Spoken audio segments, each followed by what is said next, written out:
মঞ্চে আসার জন্য আহ্বান জানাচ্ছি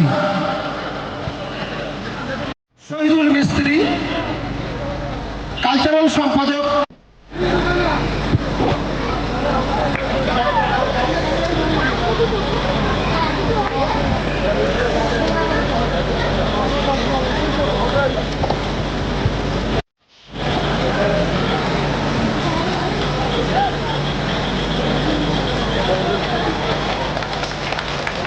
এবারে বরণ করে নেওয়া হবে সোনারপুর পঞ্চায়েত সমিতির কর্মাধ্যক্ষ, বরণ করে নেবেন প্রাক্তন শিক্ষা কর্মাধ্যক্ষ, বর্তমান সদস্য সোনারপুর পঞ্চায়েত সমিতি বেন্দু কালিকাপুর 2 নম্বর গ্রাম পঞ্চায়েতের সদস্য বন্ধু সানোয়াজকে বরণ করে নেবে।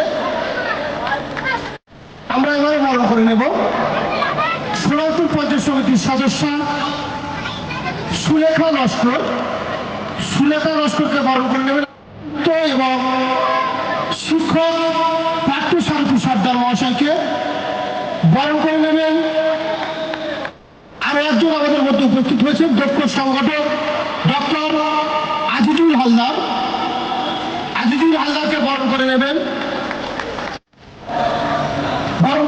সাইদুল মিস্ত্রি রমেন লস্করকে বরণ করে নেবেন। ফারুক মহিম মন্ডলকে বরণ করে নেবেন। আব্বাস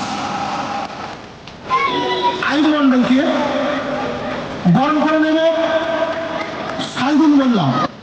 আতিকুল মিস্ত্রিকে বরণ করবে আতিকুল গাজী। উসমান সর্দারকে বরণ করে নেবে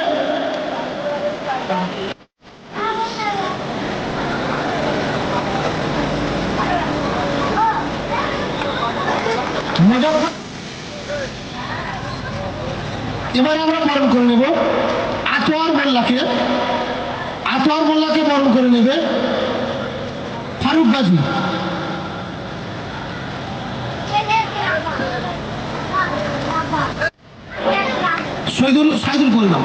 সাইদুল মোল্লা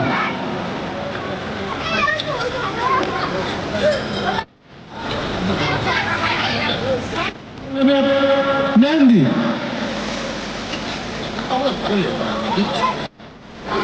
এবার আমরা বরণ করে নেব আতিকুল গাজী। আমি অনুরোধ করবো মঞ্চে আসার জন্য ফারুক গাজীকে বরণ করে নেওয়া হবে।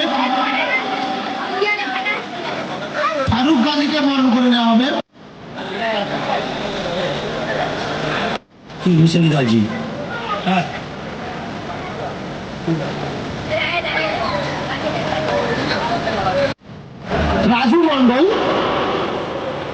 রাজুকে মঞ্চে আসার জন্য আহ্বান জানাচ্ছি। উপস্থিত হয়েছে রণজিৎ খাঁ। সম্মানজনক অনুষ্ঠানের কিছুক্ষণের মধ্যে এই নজরুল স্মৃতি সংঘের সদস্যরা শুরু করবেন। সেই উপলক্ষে মঞ্চে বসে উপস্থিত আছেন এই অঞ্চলের উপপ্রধান সহ এবং পার্শ্ববর্তী পঞ্চায়েতের সদস্যা কর্মাধ্যক্ষ এবং গুরুত্বপূর্ণ দায়িত্বপ্রাপ্ত মগরামপুর এলাকার তৃণমূল কংগ্রেসের সাংগঠনিক কোর কমিটির সদস্যরা এবং উপস্থিত আছেন প্রতাপনগর গ্রাম পঞ্চায়েতের বিভিন্ন সদস্য সহ এবং কালিকাপুর 2 নম্বর গ্রাম পঞ্চায়েতের বিভিন্ন সদস্য সহ তৃণমূল কংগ্রেসের গুরুত্বপূর্ণ দায়িত্বপ্রাপ্ত কর্মীবৃন্দ এবং সর্বোপরি আপনারা সকলকে ধন্যবাদ জানাই এখানে উপস্থিত থাকার জন্য। আর নজরুল স্মৃতি সংঘকে ধন্যবাদ জানাই প্রতি বছর আপনাদের একটা সুন্দর এই সাংস্কৃতিক অনুষ্ঠানের মধ্য দিয়ে আপনাদের মনোরঞ্জন করানোর জন্য।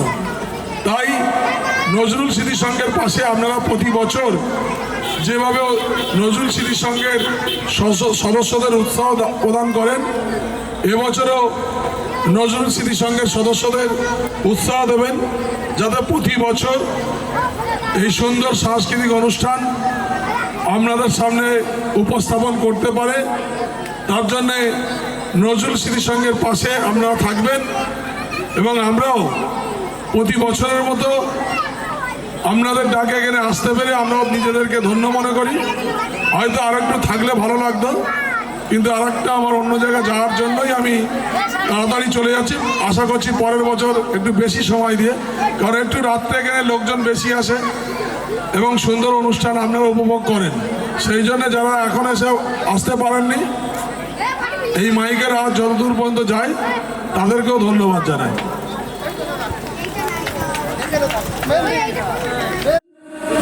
বন্ধু শিক্ষক রণজিৎ খাকে বরণ করে নেবেন আতিকুল গাজী। মেহেন্দি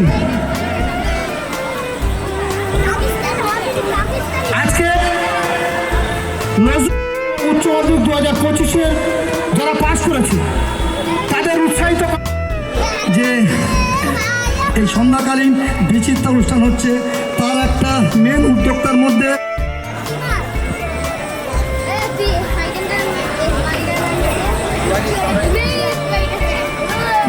আশিক মিস্ত্রি।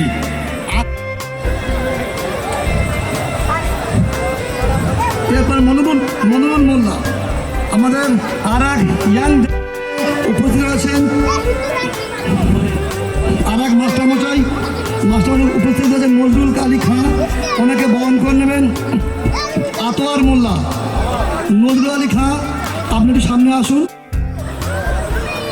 এরপরে বরণ করে নেবেন আসফার আলী মোল্লাকে, অন্যতম সম্পদ, তাকে বরণ করে নিচ্ছেন মগলপুর ক্লাবের প্রেসিডেন্ট সেক্রেটারি মুজাফফর সর্দার।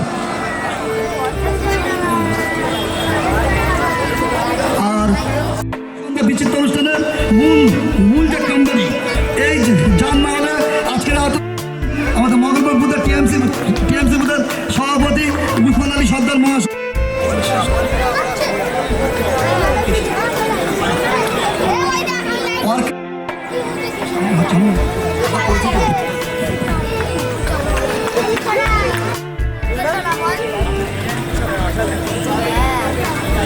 মকরমপুর নজরুল স্মৃতি সংঘের পরিচালনায় এবং আস্তে আস্তে শুনলাম যে এই মকরমপুর নজরুল স্মৃতি সংঘের সঙ্গে মকরমপুর বুথের এখানে যে তৃণমূল কংগ্রেস কমিটি আছে তাদের যৌথ উদ্যোগে আজকে এই বিচিত্রা অনুষ্ঠান।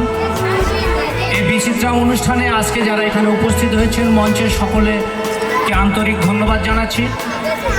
সেই সঙ্গে আজকে এই অনুষ্ঠানকে সফলভাবে আজকে পরিচালনা করার জন্য যারা সহযোগিতা করছেন তাদেরকে আন্তরিক ধন্যবাদ জানাচ্ছি। এই ক্লাব একসময় আমাদের এই হাত ধরে ক্লাব রেজিস্ট্রি হয়েছিল, সেখান থেকে গুটি গুটি পায়ে আজকে ক্লাব অনেক দূরে এগিয়ে গেছে, অনেক উন্নত করেছে। বর্তমান যে সম্পাদক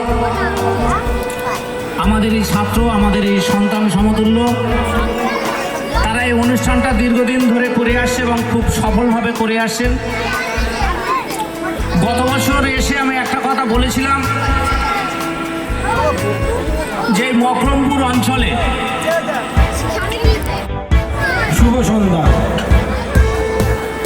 মকরমপুর নজরুল স্মৃতি সংঘের উদ্যোগে ও পরিচালনায় আজ যে সাংস্কৃতিক অনুষ্ঠানের আয়োজন করা হয়েছে, এই উপলক্ষে মঞ্চে আগত প্রতাপনগর অঞ্চল ও অন্যান্য অঞ্চলের সকল বিশিষ্ট ব্যক্তিবর্গ এবং এই নজরুল স্মৃতি সংঘের সকল সদস্যা এবং এই বুথের যারা সদস্য আছেন তাদেরকে তাদের আন্তরিক প্রচেষ্টাকে অত্যন্ত কুর্নিশ জানিয়ে সবাইকে ধন্যবাদ জানিয়ে আজকে দু চার কথা বলছি।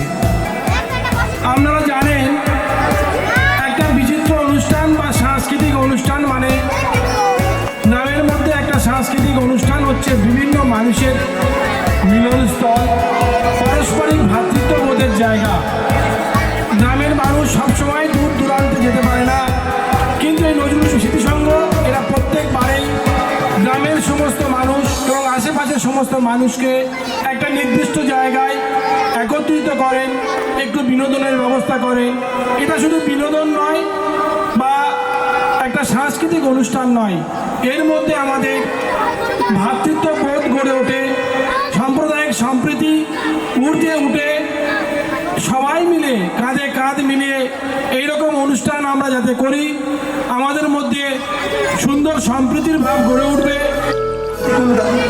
আতিকুল গাজী বনগনা এই মগরপুর ক্লাবের সবাইকে আজকের এই মগরমপুর নজরুল স্মৃতি সংঘের পরিচালনায় যে বিচিত্রা অনুষ্ঠান শুরু হতে চলেছে, সেখানে যারা উপস্থিত আছেন এই ক্লাবের সমস্ত কর্মকর্তাবৃন্দ থেকে শুরু করে সদস্য যারা আছেন এবং মঞ্চে যারা উপবিষ্ট ছিলেন, প্রতাপনগর এবং পার্শ্ববর্তী অঞ্চলের যে সমস্ত নেতৃত্ববৃন্দ এবং আধিকারিকগণ এবং সোনারপুর পঞ্চায়েত সমিতির সভাপতি মাননীয় বলাইবাবু থেকে শুরু করে সবাইকে আমার সশ্রদ্ধ প্রণাম জানিয়ে দু চার কথা বলছি।